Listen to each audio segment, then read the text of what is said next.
कचरा विषयक 234 करोड़ रुपयों का प्रस्ताव मंजूरी के लिए लाकर राष्ट्रवादी कांग्रेस की ओर से नवी मुंबई शहर की कचरा विषयक कमियां दूर करने का प्रयास किया गया, लेकिन इस प्रस्ताव को विरोधकों के साथ ही राष्ट्रवादी के ही सभागृह नेता विठ्ठल मोरे ने अपनी नाराजगी जताकर वापस लेने की मांग की थी। जहां अपने पद से इस्तीफा देकर प्रस्ताव पर वापस चर्चा करने की मांग उन्होंने की, जिस कारण अब इस विवाद का अंत कब होगा इसी पर सबकी निगाहें टिकी हुई थी। लेकिन मंगलवार को संपन्न हुई महासभा में आखिरकार इस्तीफा मंजूर कर बनी हुई अटकलों पर पर्दा डाला गया और अब इस पद पर किसे विराजमान किया जाएगा इसकी उत्सुकता सभी को थी। जहां एम.के. मढ़वी, अशोक गावड़े और सूरज पाटिल का नाम चर्चा में होते हुए यह कमान नगर सेवक अनंत सुतार पर सौंपी गई। महासभा में इसकी घोषणा की गई, जिसका सभी सदस्यों ने स्वागत किया।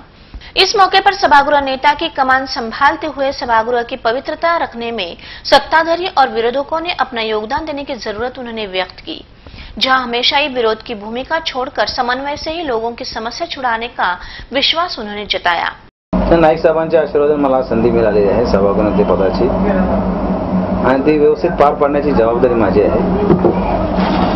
माझ्यावर त्यांनी विश्वास दाखवलेला आहे, तो विश्वास सार्थ करण्याचं माझं काम आहे आणि मला पूर्ण माझ्या स्वतःवर विश्वास आहे। मी सहज हे सभागृहाचं पद सांभाळेन आणि नाईक साहेबांना पक्षाला ज्या प्रमाणे कामे करून घ्यायची आहेत त्याप्रमाणे करून देण्याचा मी प्रयत्न करेन। मी सभागृहातच माझ्या भाषणात सांगितलं की विरोधकांना की विरोधाला विरोध म्हणून करू नका।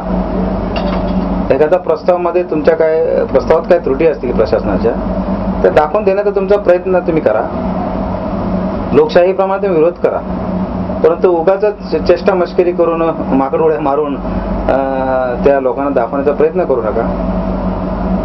जनतेचा फायद्याचा जो तुमचा जो विरोध असेल त्या विरोधाचं मी सभागृह नेता म्हणून त्याचं स्वागत करेन आणि मी ही सुद्धा त्यांना मागणी केली, विनंती केली की जर तुम्हाला प्रस्तावामध्ये काही त्रुटी वाटल्या तर महापौरांच्याकडे 2 दिवस अगोदरच बसून त्या त्रुटी सोडवण्याचा तुम्ही प्रयत्न करा, जेणेकरून सभागृहात एवढा गोंधळ होणार नाही, सभागृहाचा एवढा वेळ वाया जाणार नाही आणि महापौरांकडे जाण्यात तुमची काय अडचण असेल तर ते माझ्या माध्यमातून मी तुम्हाला महापौरांपर्यंत नेईन किंवा ते सोडवण्याचा मी प्रयत्न करेन, अशा प्रकारची मग विनंती केली आहे।